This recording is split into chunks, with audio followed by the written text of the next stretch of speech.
কিছু রাজনৈতিক শক্তি, যেই হোক না, যত ছোট বড়ই হোক না কেন, তারা বিভিন্নভাবে আমাদের বিপক্ষে, ওই মোটরসাইকেল আলাদের কিছু কাজ কামের কারণে তার সাথে আমাদের নেতাকর্মীদেরকে যুক্ত করে কিছু কিছু কথা বলার চেষ্টা করছে।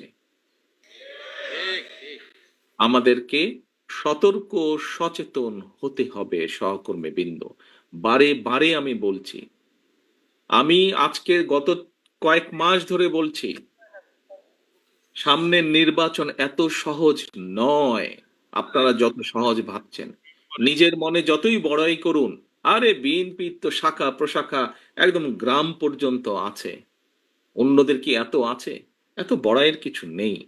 থাকতে পারে আপনার শাখা প্রশাখা, প্রিয় সহকর্মীবৃন্দ, আমাদের নেতাকর্মীরা তৈরি করেছে সেই শাখা প্রশাখা, গ্রাম পর্যন্ত দলকে নিয়ে গেছে, ওয়ার্ডে ওয়ার্ডে দলকে নিয়ে গেছে, কিন্তু তারপরেও জনগণ ম্যাটার্স। জনগণ ম্যাটার্স। সেই জনগণই হচ্ছে আমাদের শক্তি, জনগণই হচ্ছে আমাদের সমর্থন, জনগণই হচ্ছে শক্তি।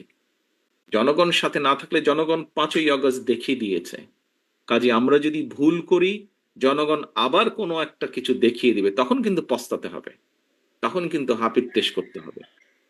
সহকর্মীবৃন্দ, এখনো সময় আছে। আসুন, আসুন, আসুন, আমরা জনগণের পাশে থাকি, জনগণের সাথে থাকি। যারা এমন কিছু করবে যা আপনাকে আমাকে ক্ষতিগ্রস্ত করবে, যা আমার দলকে ক্ষতিগ্রস্ত করবে, যা আমাদের দল ক্ষতিগ্রস্ত হবে, আমরা তার বিরুদ্ধে প্রতিবাদ গড়ে তুলব।